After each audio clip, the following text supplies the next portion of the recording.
అదే RTV app వార్తల్ని క్షణాల్లో చదివే అవకాశం ఉంటుంది. ఒక న్యూస్ పేపర్, ఒక టెలివిజన్ ఛానల్ మీ చేతుల్లో ఎప్పుడూ ఉంటాయి. అందరికీ నమస్కారం. ముందుగా జాతీయ చేనేత దినోత్సవ సందర్భ శుభాకాంక్షలు తెలియజేస్తున్నాను. అదేవిధంగా ఏదైతే కేంద్ర ప్రభుత్వం మనకేదైతే చేనేత వస్త్రాల మీద అవగాహన కల్పించి చేనేత బట్టలందరూ కూడా ప్రతి 2 రోజులకు ఒకసారి కూడా చేనేత వస్త్రాలు ధరించమని చెప్పి, అదేవిధంగా చేనేత వస్త్రాలను కొనుగోలు చేయమని చెప్పడం జరుగుతుంది. ఇదంతా కూడా చేనేత కార్మికులు వృద్ధి చెందే దానికోసం వాళ్ళందరూ బాగుండాలనే ఉద్దేశంతో ఈ కార్యక్రమాన్ని కేంద్ర ప్రభుత్వం తీసుకోవడం జరిగింది. చేనేత కార్మికులందరికీ కూడా ఏదైతే ప్రతి పని చేసేటటువంటి మగ్గం నేసే వ్యక్తి కావచ్చు, అదేవిధంగా ఏదైతే నూలు వడికే వ్యక్తి కావచ్చు, అందరికీ కూడా దాంట్లో ఆ కార్డులు ఏర్పాటు చేసి వాళ్ళందరూ కూడా సహాయం వచ్చే విధంగా రాష్ట్ర ప్రభుత్వాన్ని, అదేవిధంగా కేంద్ర ప్రభుత్వాన్ని కూడా మేము విన్నపించుకుంటున్నాము.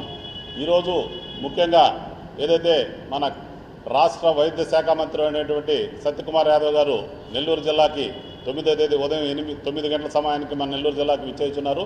ఆ సందర్భంగా అందరూ కూడా బీజేపీ కార్యకర్తలు, నాయకులు అందరూ కూడా ఆ కార్యక్రమంలో పాల్గొనాలని చెప్పి జిల్లా పార్టీ వైపు నుంచి తెలియజేస్తున్నాము. ఆయన ఉదయం 9 గంటలకి సింహపురి హాస్పిటల్ వద్దకు రావడం జరుగుతుంది.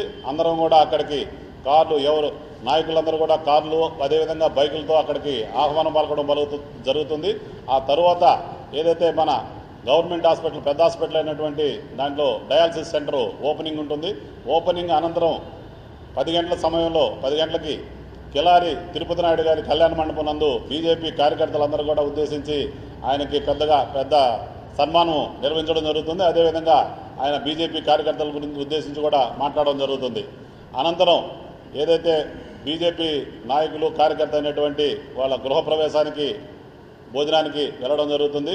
ఆ తర్వాత విశ్రాంతి తర్వాత మళ్ళీ మధ్యాహ్నం 2 గంటలకి పెద్ద హాస్పిటల్లో రివ్యూ మీటింగ్ కూడా నిర్వహించడం జరుగుతుంది.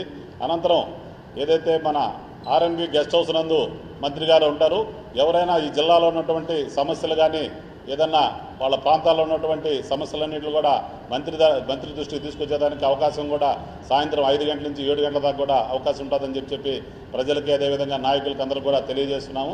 5 గంటల సమయంలో బీజేపీ కార్యకర్త అయినటువంటి మొగరాల సురేష్ గారి ఇంటికి టీకి, స్నాక్స్కి వెళ్ళడం జరుగుతుంది. ఇది మంత్రి గారి షెడ్యూల్లో ఉంటుంది. తర్వాత 7:30 తర్వాత ప్రైవేటు కార్యక్రమం అయినటువంటి పెళ్లి కార్యక్రమంలో పాల్గొని అనంతరం ఏంటంటే మళ్ళీ తిరిగి బయలుదేరి ధర్మవరానికి బయలుదేరే కార్యక్రమం ఉంటుంది. సాయంత్రం 8:30 దాకా కూడా సత్యకుమార్ గారు నెల్లూరులో ఉంటారు కాబట్టి అందరూ కూడా కలవాల్సిందిగా తెలియజేస్తున్నాం. అదేవిధంగా భారతీయ జనతా పార్టీ నాయకులకి, కార్యకర్తలకు అందరికి కూడా ఖచ్చితంగా ఆ కార్యక్రమాన్ని అందరూ కూడా పాల్గొని విజయవంతం చేయవలసిందిగా తెలియజేస్తున్నాం. మరిన్ని వీడియోస్ కోసం ఛానల్ ని సబ్స్క్రైబ్ చేయండి. లేటెస్ట్ అప్డేట్స్ కోసం వాట్సాప్ ఛానల్ ని ఫాలో చేయండి. అండ్ లింక్ డిస్క్రిప్షన్ లో ఉంది.